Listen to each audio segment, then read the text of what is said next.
Hola, hola chicas, bienvenidas de nuevo aquí al canal. Hoy vamos a darle una vueltecita por aquí por Walmart para ver si ya empezaron a sacar las cosas para otoño. Y bueno, lo primero que vemos cuando entramos a este Walmart donde yo vengo, aquí estuve encontrando esta sección de Better Home and Garden. Me pareció muy bonita esa base, tienen estos candelabros que están bonitos. Estas nuevas velas, pero como pueden ver no son muchas, apenas creo que están empezando a poner todo, apenas lo de otoño. Así que la voy a dejar con el videito corriendo para que ustedes mismos puedan ver todas las cositas que tienen aquí en mi Walmart, que todavía no son muchas, pero de igual manera se las quería enseñar.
Bueno, les estuve grabando un poquitico recorriendo este Walmart que tengo aquí.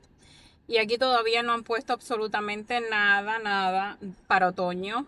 Entonces ando que quiero que pongan las cositas para así enseñárselas.